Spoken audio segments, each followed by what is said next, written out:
दोस्तों, आज की कहानी है सासू माँ हर खुशी के मौके पर आंसू बहाना जरूरी तो नहीं है। दोस्तों, कहानी शुरू करने से पहले अगर आपने हमारे चैनल को सब्सक्राइब नहीं किया है तो सब्सक्राइब कर लीजिए ताकि आपके पास पहुंचे हर नया वीडियो। माँ जी 4 बज चुके हैं। रोहित का फोन भी 2 बार आ चुका है कि हम घर से निकले या नहीं। हाँ बहू, बस ये चांदी के सिक्के और रख लो, कहीं वहाँ जरूरत पड़ गई तो फिर से घर नहीं भागना पड़ेगा। ये तो ठीक है माँ जी, लेकिन ये क्या आपने वो नई वाली चैन क्यों नहीं पहनी जो अभी बनवाई थी? मीनल ने नाराज होते हुए अपनी सास कावेरी जी से पूछा। अरे बहू, रहने देना, मैं क्या करूँगी अभी पहन कर। आगे तुम लोगों के काम आ जाएगी। वैसे भी आज तो रूसी की सगाई है, 2 महीने बाद शादी होगी तो बात बात पर इन चीजों की जरूरत पड़ेगी।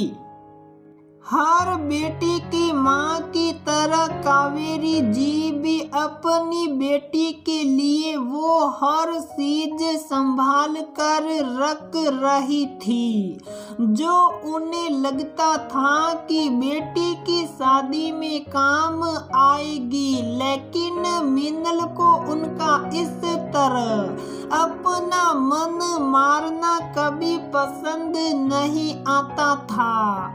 अभी 2 साल पहले ही तो मीनल के ससुर जी का देहांत हुआ था।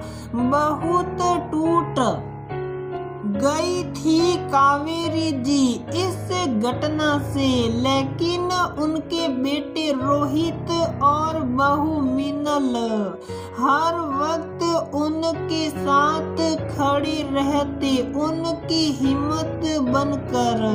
कहते हैं ना कि अपनों का प्रेम और सहयोग हो तो इंसान में हर परिस्थिति का सामना करने की हिम्मत आ जाती है। वैसा ही कावेरी जी के साथ भी हुआ। जल्द ही वो अपने गम से बाहर निकलकर सामान्य जीवन जीने लगी थी, लेकिन समय समय पर रिश्तेदार और समाज वाले उन्हें ये याद दिलाने से पीछे नहीं हटते थे कि अब वो बेचारी अभागन है और उनकी एक कुंवारी बेटी है जिसके सर पर अब पिता का साया नहीं है। आज कावेरी जी की छोटी बेटी रूसी की सगाई थी। पूरे परिवार में खुशी का माहौल था। कावेरी जी भी पूरे उल्लास से बिटिया की सगाई की तैयारी में व्यस्त थी। होटल में सगाई की रस्म थी और सभी वहां पहुंच चुके थे। बस कावेरी जी और उनकी बहू मीनल सगुन का जरूरी सामान लेकर आने वाली थी। मीनल ने फटाफट अलमारी खोलकर सोने की चैन निकाली और कावेरी जी के गले में पहनाते हुए बोली, माँ जी, रूसी के लिए भी सारी चीजें बन जाएगी, लेकिन इसका मतलब ये नहीं कि आप हमेशा अपना मन मारती रहे। आपको खुश देख कर ही तो हम बच्चे भी खुश रहेंगे ना। कावेरी जी ने होले से अपनी बहू के गालों को सहला दिया, जैसे बिना बोले ही उसे ढेरों आशीर्वाद दे रही हो। दोनों फटाफट होटल के लिए निकल गई। सगाई में कावेरी जी की दोनों जेठानियां भी आई थी। कावेरी जो को अच्छे से तैयार हुए देखकर वो आपस में ही कानाफूसी करने लगी। रुसी भी बहुत सुंदर लग रही थी। सभी हंसी खुशी सगाई की रस्म कर रहे थे कि ताई जी बुरा सा मुंह बनाकर आंखों में आंसू लाते हुए बोल पड़ी, आज हमारे देवर जी होते तो कितना खुश होते, अपने हाथों से अपनी बेटी को ब्याहते। लेकिन बेचारी बच्चे की किस्मत ही खराब है जो इस उम्र में पिता का साया सर से उठ गया।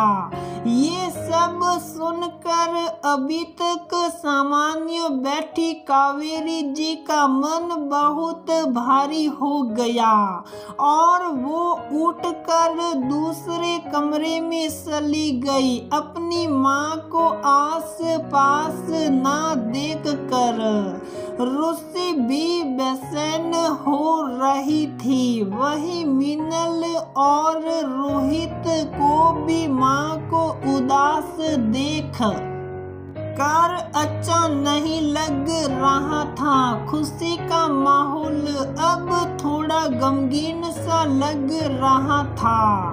खैर सगाई हो गई और अब सभी शादी की तैयारी में लगे थे। 2 महीने बाद शादी की रस्में भी शुरू हो गई। धीरे धीरे रिश्तेदार भी आने शुरू हो गए। हर रस्म के शुरू होते ही सासी ताई और बुआ जी कहीं ना कहीं रुसी के पिताजी को याद करके कावेरी जी को रोने पर मजबूर कर देती थी।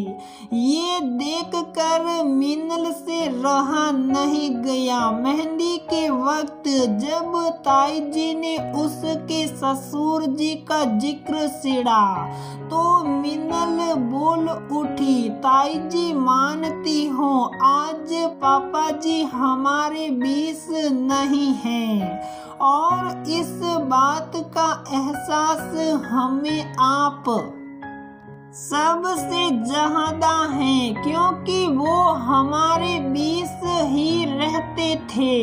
लेकिन भगवान की मर्जी के आगे किसकी चलती है। भले पापा जी आज नहीं हैं, लेकिन उनका आशीर्वाद हमेशा हमारे साथ है।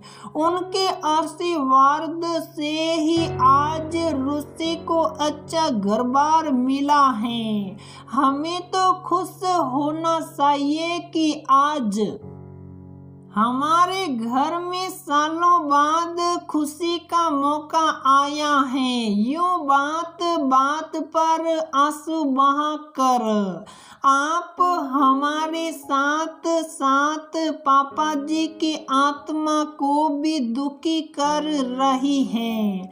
आपका तो फर्ज बनता है कि माँ जी को इस गम से बाहर निकलने में उनका साथ दे, लेकिन आप लोग तो शायद चाहते ही नहीं कि वो इस गम से कभी बाहर भी निकले। मिनल की बातें सुनकर ताई जी बात बदलते हुए बोली, बहू हम भी तो यही चाहते हैं कि तुम सब खुश रहो। वो तो बस देवर जी की याद आ जाती है।